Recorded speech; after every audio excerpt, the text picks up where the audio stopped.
Sousa Show continues with Cam Stewart. I just got a text message that says, "You have clothes in the dryer. I didn't take them out. I don't live with anybody, and my girlfriend's not in town." That's not a good sign. It could be that crackhead coming back. No, it's not.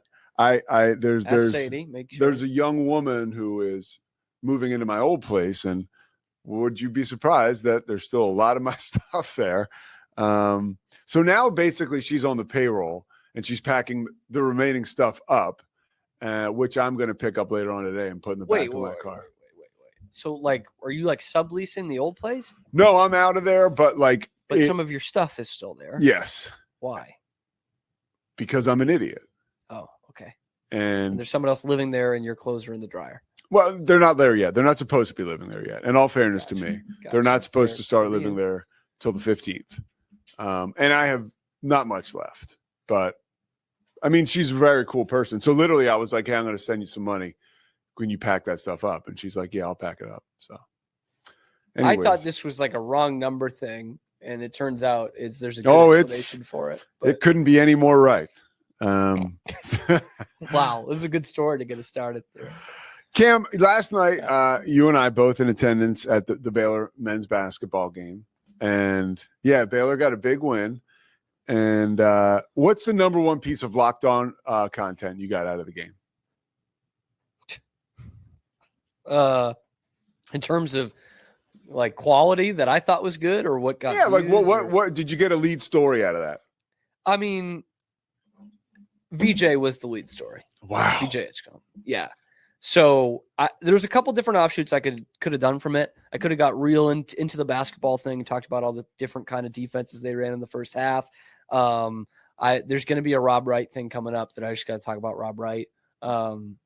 And Jade Nunn, it might be their best scorer this year. He's their best 3-point shooter now, and his offensive aggressiveness has changed. That was the other thing I asked Scott about, which I like. But VJ brought the house down 3 or 4 separate times last night. And for those who were skeptical about his slow start, right? Not a good first game against Gonzaga, not a good shooting night against Arkansas. He was awesome last night. I think it was 13 points, 6 of 9 shooting, 10 rebounds, 7 assists. Scott Drew in the postgame said, "I don't think we've ever had a freshman get a triple-double." And I literally said, "Not yet." I think that's well within his capabilities. And he's the best lob threat they've got on the team. He's a guard. Yeah. They threw 2 alley-oops to him, and his putback dunk was incredible, which did hit the Sports Center top 10. Yeah. But it was right in front of me. The place just lost its mind. It was a missed 3, and VJ's way in the air already, head above the rim, chin above the rim, and is reaching back, almost behind the backboard to get it and throw it back on a putback. You remember that Grant Hill dunk in the championship against game? Kansas? It's a different angle, and it's not the same, but the way he contorts his body is like that Grant Hill dunk, except it's bang, bang, ball coming off the back or coming off the rim. And he just dunks it, and it's just goes back, plays defense. How much excitement? Nothing happened. How much excitement is there around him? Like in your Locked On Nation, if you put up a VJ Edgecombe story or podcast, or people commenting on it, is it crazy? It should be more big time than it is. I don't think that's a knock on VJ. I think that's a knock on Baylor basketball fans. But that was the thumbnail was him last night. Yeah. And it was the next Russell Westbrook. Because that's what he's reminded me a lot of. Now, Fran has said Dwayne Wade a few times. Yeah. Which I can also see, but the explosiveness is just off the charts with this kid. Scotty, you were there last night. He's like a tag team wrrestler dying to get into the ring here. He's marching back and forth. It was my first time at Foster, man. All right. So Scotty, your thoughts about VJ and the overall experience? VJ's blew my mind. He's incredible. The experience at Foster is unreal. I'm mad now that I didn't make it up here. I was living in Houston last year. I didn't make it up for a game. The place was phenomenal. Wait till you get a big time matchup there, Scotty. Oh, I can't just wait. I really Pete's can't seen it. It's I really can't wait. But VJ, I don't think I have a comp. He is way more lengthy and big than Russell Westbrook, but I see the explosiveness, athleticism thing to it. Yeah, he's way more explosive than Dwayne Wade. All due respect to one of the GOATs, but like, I don't know who you comp him to. I made this comp, Cam. This is kind of a throwback. I said V.J. Edgecombe is what my generation of Baylor students thought Deuce Bello would be, but infinitely better. He's infinitely better. That's an interesting comp. That is an interesting comp. Deuce Bello came out of high school and at the time was one of the highest recruits really he ever had. Yeah. But all the hype around him was like, this dude can drive and dunk on anybody. Like, this dude is so athletic. And then he lost the dunk contest before the season to Pierre Jackson. And that should have been our cue. That he wasn't all we had hyped him up to be. But that putback, I'm kind of mad at how that putback. I don't think there's a good angle. By the way, real quick, the headline on the story that pops up for 32-year-old Deuce Bello. Oh, no. YouTube sensation to forgotten gem. Good for him. Well, it says, no, I'm saying YouTube sensation to forgotten gem. So, Yeah. Scotty was like, "Is he have a channel going right now?" I was like, he's a YouTube star. Good for him. No. We should have him on the show. But no, I don't think there's I get fascinated by those guys, by the dude. way. Like the big time high school females that don't even pan out in like college. Obviously, they're sad, right? It's usually sad stories, but like those stories just really fascinate me because it's like being a child star, dude. It's exactly the same thing. Like and it's more sudden. Usually. There's some Reddit stuff here that I would rather not read aloud. Okay, fine, don't. But sorry for bringing up ancient history for those that haven't followed Baylor basketball for more than 10 years. But he played for Frank Haith at Mizzou. He transferred. Yeah, he transferred from Baylor to Mizzou for playing time and didn't get playing time there either. Yeah, and then Frank Haith left. Rough go for Deuce. But Edgecombe, there's no comp. Like I don't know a guy. I can't think of one off the top of my head that's that lengthy, that skilled, and that explosive. For me, it's somewhere between, and this is going to sound insane, and if he doesn't become a superstar, then we'll clip this. To me, it's somewhere between like a Russell Westbrook and a Giannis. I'm also seeing Giannis. Because of the length and the downhill. Yeah. I'm also seeing Victor Oladipo. That makes sense. I think VJ's more explosive than Oladipo. Oladipo was the top 3-4 pick. He was number 2 pick. Yeah. Behind Anthony Bennett, I think. Oladipo felt a little bit more polished, if I'm remembering correctly, in terms of like he could shoot it a little bit and was playing more of a point guard style, which VJ's not going to be asked to do, although he had 7 assists, right? 10 rebounds, 7 assists. But yeah, that he is unstoppable when he gets ahead of steam. And obviously he's not going to get that a ton in the Big 12, but he's proven pretty capable even when he doesn't have a head of steam. Like you watch him in those games, man, he is a part of every play.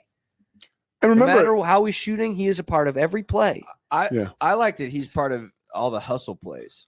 Like he is constantly sticking his nose in it, going after loose balls. Like, and that's one of the things that Coach Drew was saying last night in the post game when I was talking to him, and even before the game, he talked about, look, this guy's just a winner, and he does whatever is asked, and that kind of fits that. It reminds you, and he's got way more dog. It already seems like than Jacoby Walter.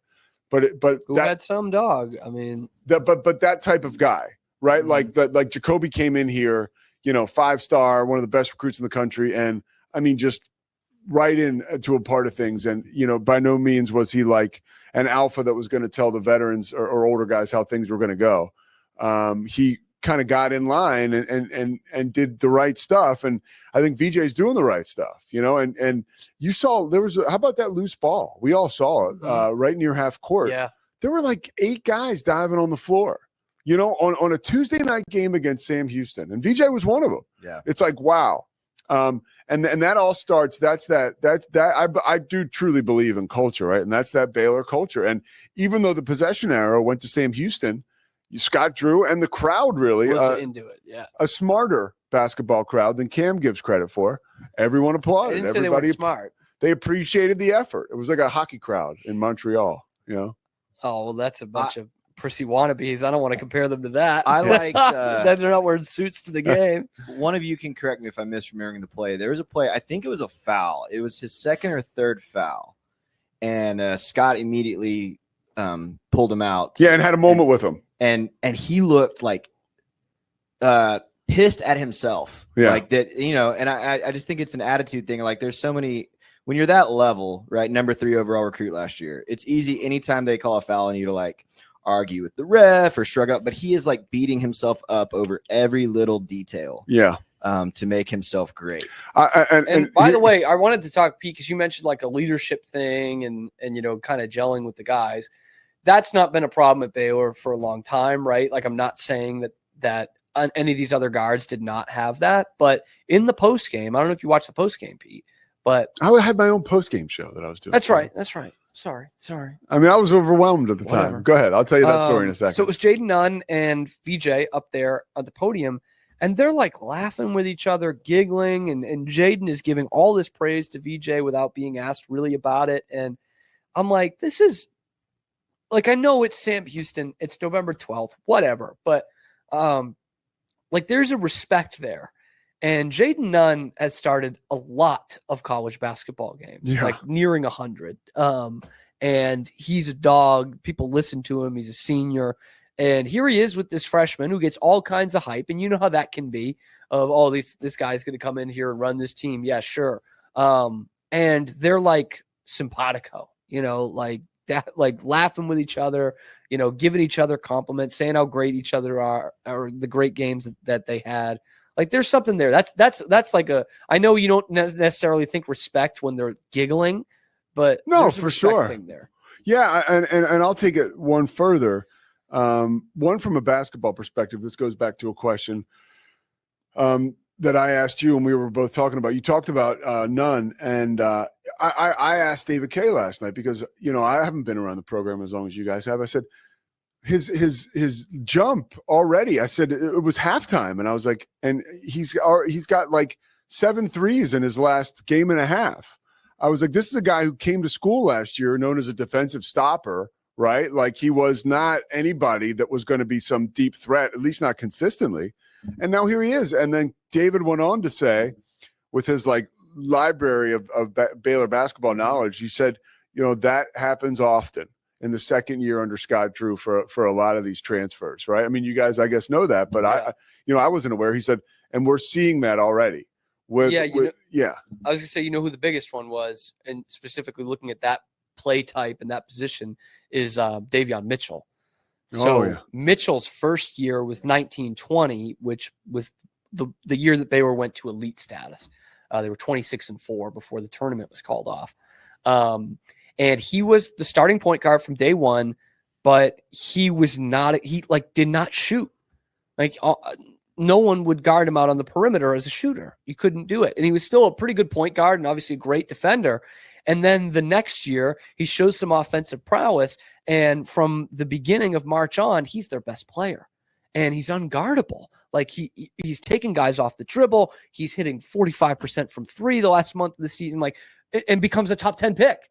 Like as a guy who was not a shooter the year before. It was incredible. We just saw it with Jalen Bridges too. I know you watched all of Jalen Bridges here at Baylor, Pete.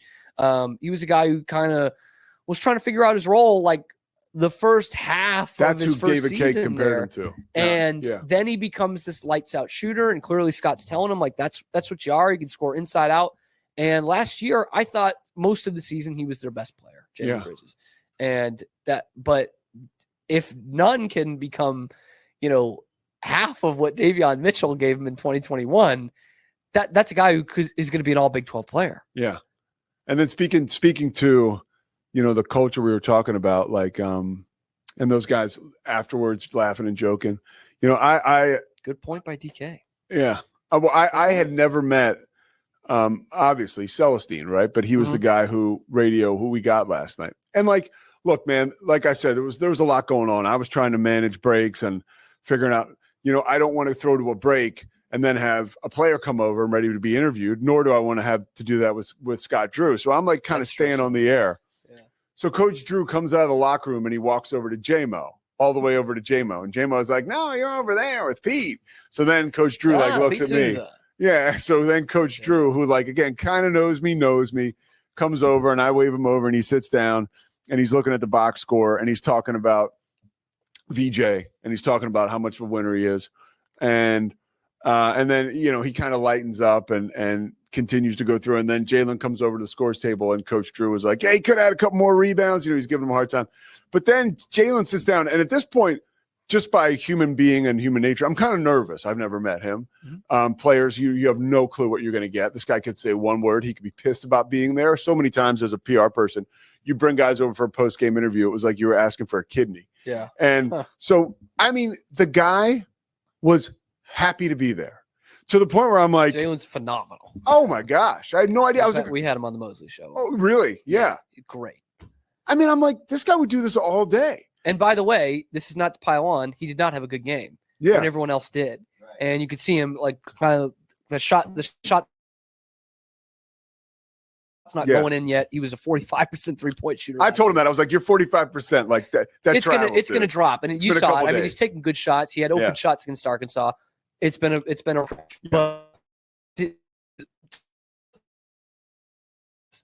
that's the culture, man. Yeah. There's culture to that. Scotty, go ahead. Canadian guy. I shared something I learned in the off, and you guys might know this. I don't know if basketball team reviews bench film. I had heard that. Yes. Yeah. So they have game film. Good bench film. They have game film. And players be disciplined or whatever based on their conduct on the bench, including how they treat teammates all the way to the end of the bench before they come back and take their seat. If you're pouty, I mean, they like Scott Drew have fun together and they're laughing in the post game. Dude, that culture, that's a 2-decade culture. Yeah. That includes like, hey, we have a very high standard for you when you are on the bench. It doesn't matter how many minutes you play. I told that to a buddy of mine last night who's a veteran, and he was like, yeah, that's like the military. Like if you're out there, there's a standard, and if you don't meet the standard, it's a problem. And for Scott, I think half of his standards are character things. Yeah. Aranda got roasted a couple years ago for saying like person over player, because we weren't winning many football games, but Drew gets these like killer players. Well, who are also wonderful people. That's a whole nother debate. And I totally agree with you. I almost think you can't do it in football because there's too many guys. Like overwhelmingly, totally Baylor has it overwhelmingly. I'll say too, Jason Asamoah hits that 3. Boston guy. Lynn Mass. Yep. Is he like truly a Boston guy? I mean, Lynn is, but is he from like another country or no? He's Boston. No, I think he's Lynn through and through. How much you love that? But he played high school, obviously elsewhere. But I love that, man. We don't get many. Yeah. So he hits a 3 last night off the bench. You could tell. I mean, Jeremy Roach was like, he was on the bench, but he was like out on the free throw line. He was so excited. Like the whole team just exploded, and you do kind of feel that. All right, Cam, let's do one more thing. He wears number 5 for Terrence Clark, by the way. What'd you say? He wears number 5 for Terrence Clark. Oh, really? Yeah, you remember him, the kid from Kentucky, Boston kid? Yeah, he got killed. Yeah, killed right before the draft. Yes. Yeah. Wow, I did not know that. That's a guy. Yeah. Cameron. Wow, that's what good. else would I be here for? What else would I be here for, Pete? That's really good. Oh, Cam. If we got the bonsai, would have been insufferable. Insufferable. All right. Anything else from last night's game? Behind the scenes, anything? That was your first game as a media member. Yeah. Last night, credentialed at the game. You were upset about the hot dogs. You said that. Here's the difference between you. Whereas I got a chuckle about it after the game when I was leaving. Cam, you were kind of I was not that serious about it. No, you were. No, I was not. I thought it was kind of funny. Mosley gets upset though. Sometimes, yeah. See, Mosley, and let me tell you something. And trust me, it's not Mosley. Most of the media members do love. Yeah, can I tell you why? And I love these guys because they cover the sports and the sports, but they cover these teams as beat writers and even columnists. I love, but these dyed in the wool sports guys need to get over it, dude, with the free rides with the food. All right. And because I worked in media relations and public relations for a long time. Like, guys bitching about the food is like, you really are like I'm finding nervous. Something. Yeah, I'm trying to like do all this crap that like is tough for me, and I'm stressed. And then I got a guy bitching about the Bojangles in the media room and asking why it's no longer catered. It's like, dude, like, get over it. It's free. It's free shit. Like, but the media was spoiled back in the day. And I mean, think about it this way, dude. I was listening to this Vern Lundquist book that I'm almost done now.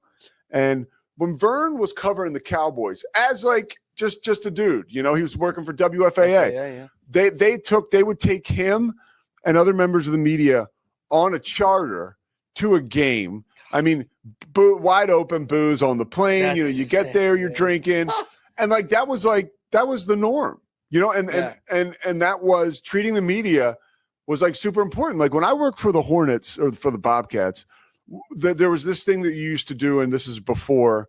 I mean, we used to do so much great stuff for the media. It was before really like the internet. Sorry, but like it was 2004, so there was a ton of internet stuff, but we weren't as digital with like papers and stuff. So like you would drop off packets for everybody. Like when the Knicks played the Hornets, there'd be like 7 different writers. So Pete would have to borrow a car, because I didn't have a car at the time, and drive to all these different hotels and drop off these packets. And if somebody didn't get their packet, dude, look out. I mean, it was a whole deal. Yeah. Like Frank, my boss, Scott Lively, like, Frank, I saw he hasn't gotten his packet. I'd be like, dude, you said he was staying at the Omni by the arena. He'd be like, no, he's not there. He's downtown. He switched. I told you that. I'd be like, oh. Fucking hell. I'd be like, anyway, should I make him a new packet?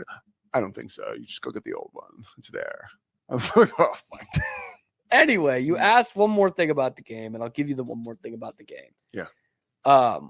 The students, electric. An hour and a half before the game, when I was talking to you and Mosley on the phone, they were lining up. This is the next thing I'm going to say is going to sound like complete hearsay. But right now, Baylor has the team, the arena, and the students to have an atmosphere like Duke does, but they don't have the rest of the crowd. Correct. And I get it. Sam Houston, Tuesday night. You're not going to punch the place out as Baylor. But teams do that. Duke does that. Kansas, different scenario. They do that. Villanova did that, every night. And Baylor's got 3 of the 4 things right now. I know. So how do we do that? And I thought they did the game day atmosphere. I thought they were great with how do we turn those games into events? That's what I'm trying to really figure out. And I think there's some proactive things Baylor can do in terms of like getting people from the community to come, because the complaint all the time is that Baylor's alums are in Dallas, Houston, Austin, a couple hours away. They don't want to come on a Tuesday night. What do you think the folks that go to Lawrence are located? I know. I've used that argument that not all the Dukies live in Durham. Trust me. Most of them wouldn't be caught dead living in parts of Durham. Okay. Ames. How many of them live in Ames, Iowa? And that place is packed to the hilt. No pun intended. And to your point, they're not all living in Lawrence. Kansas City's not that far away. But no.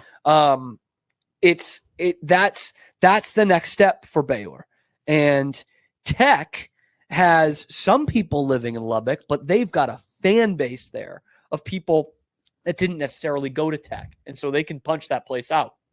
Baylor has to figure that out. And so do Baylor alums.